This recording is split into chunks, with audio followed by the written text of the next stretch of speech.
こんにちは、木之内です。今回は格子のお話です。木の角材を隙間を空けて連続させた格子です。せっかく明るい間取りができたとしても、外から部屋の中が丸見えになってしまっては台無しですし、目隠しのために壁を設けると光や風が入ってきません。そんな場合に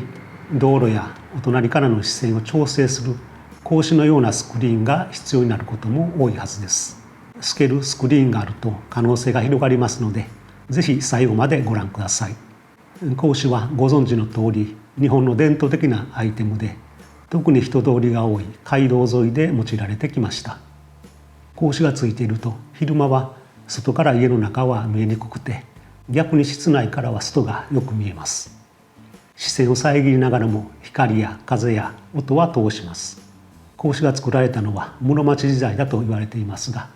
ガラスもない時代ですので防犯の役割も担っていたはずです。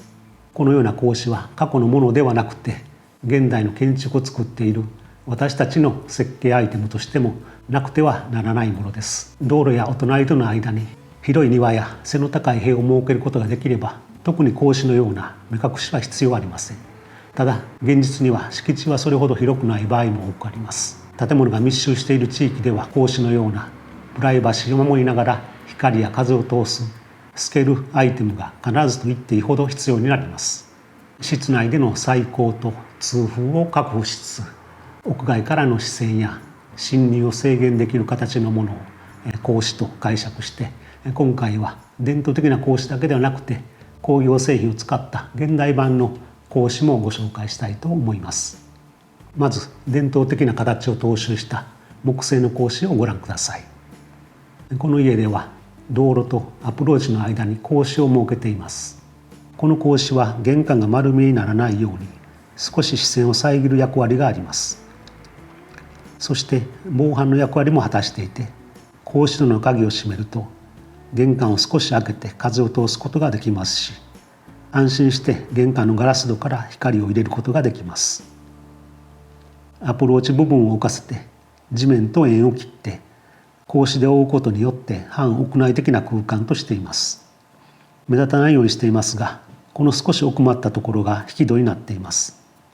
ここからアプローチ空間に入って右手の玄関へと進みます。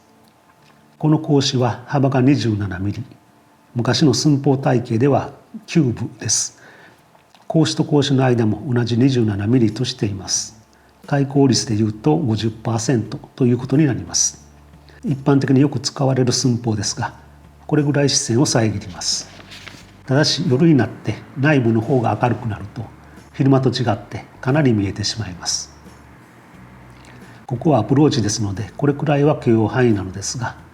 内部が居室の場合はカーテンやロールスクリーンなどの目隠しが必要になりますのでご注意ください。この場合でも格子に厚みがありますので、正面からは丸見えでも少し角度がつくとこんな風に中が見えにくくなります。建築では正面の見えがかりの寸法を見つけ、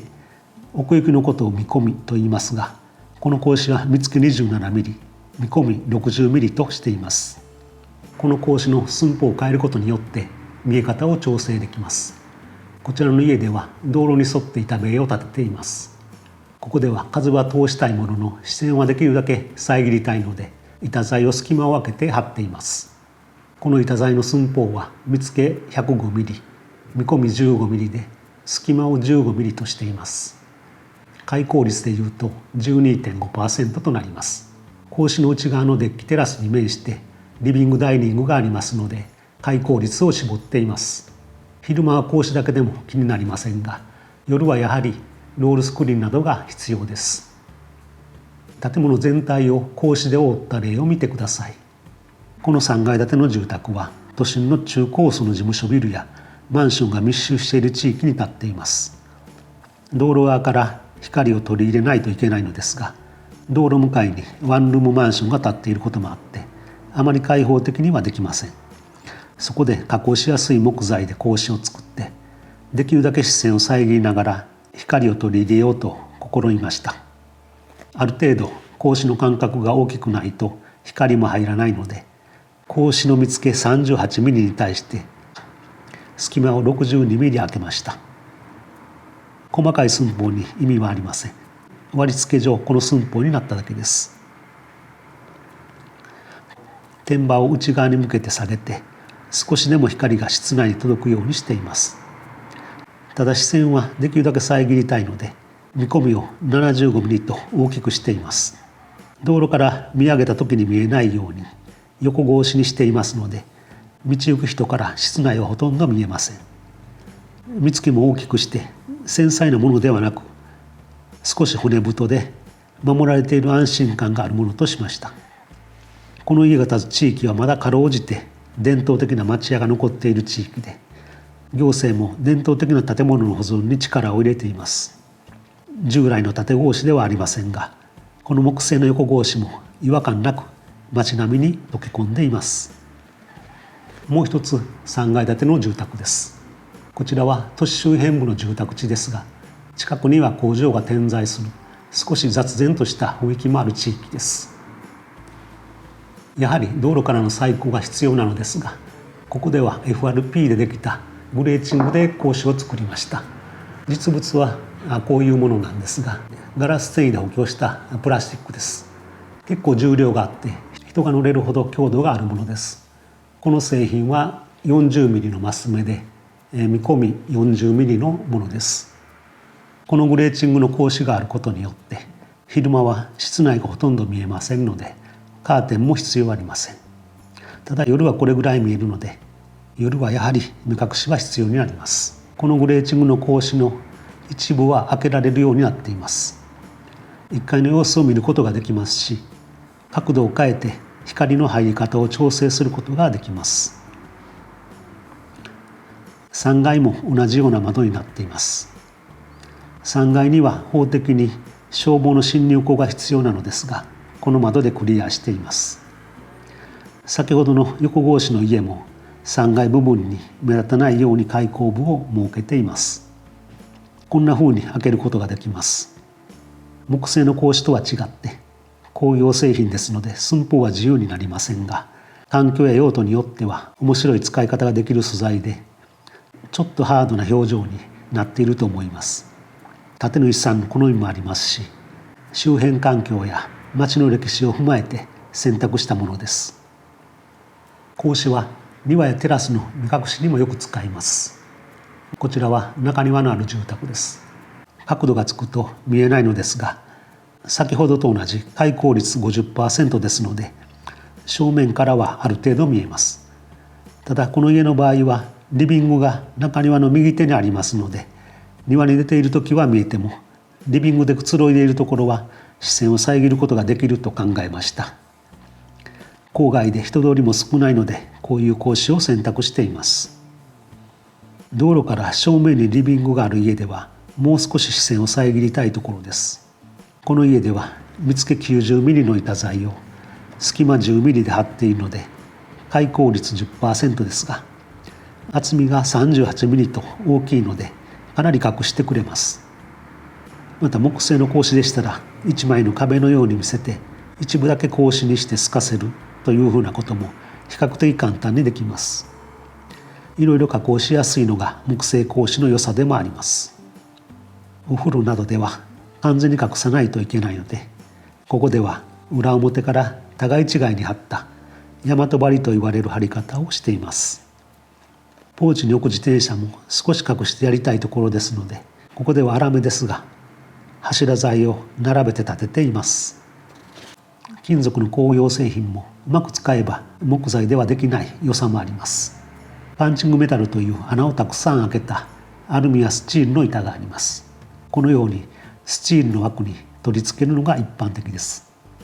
このパンチングメタルを屋根で使う折板のように折った有効折板という工業製品があります。ここでは2階のベランダの手すりに用いていますが、視線を適度に遮り風を通します。折ることによって強度を出しているので軽いですし、スパンを飛ばせるので下地が少なくて済みます。高速道路の遮音壁にも使われているような製品です。これもグレーチングの一種で、商品名がファインフロアというものですが、こちらも2階の屋上テラスの目隠しに用いました。工場なんかの足場ですので、これ自体に強度があるので、上と下の2箇所で固定するだけで大丈夫です。この格子が動けばもっと機能的になります。これは可動式のアルミ製のルーバーなんですが、ハンドルを回して回転することができます。この家では道路が家の西側になります。2階のリビングからの眺望はすごくいいのですが、西日をいかに遮るかが課題でした。西日は太陽高度が低いので、軒やひさしでは遮ることができません。それを解決したのがこの可動式のルーバーでした。このルーバーを毎日開け閉めする必要はなくて、季節によってルーバーの向きを調整すれば大丈夫です。こういった穴開きのレンガもスクリーンの一種と言えます。ここでは玄関前のポーチと駐車スペースの間の壁として使っています。完全に仕切ってしまうと閉鎖的で狭く感じてしまうので、こういった透ける壁としました。逆に見返すと穴開きレンガの壁が手前にあって、奥の道路との境界には先ほども出てきた FRP グレーチングを設けています。このようにスクリーンを重ねて視線を調整することも考えるといいかもしれません。格子にはプライバシーを守って光や風を取り入れるという室内側のメリットだけではなくて、外観を整えるという効果もあります。狭小敷地では LDK だけではなくて、水回りや物干し場が道路面に設けざるを得ない場合もあります。エアコンの室外機や問いも出てきます。そういう表に出したくないものを格子で覆ってしまって、佇まいをすっきりと整えることもできます。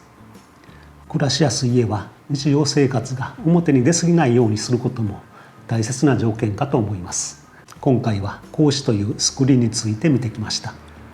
壁や窓だけではなくて、透けるスクリーンがあれば視線を調整して光や風といった自然と接することができます。特に都市部の敷地環境では必須アイテムだと思いますので、参考にしていただければと思います。今回は以上です。最後まで見ていただきありがとうございました。これからも家づくりに大切な情報をデザインの現場からお伝えしますので、ぜひご覧ください。それではまた次の動画でお会いしましょう。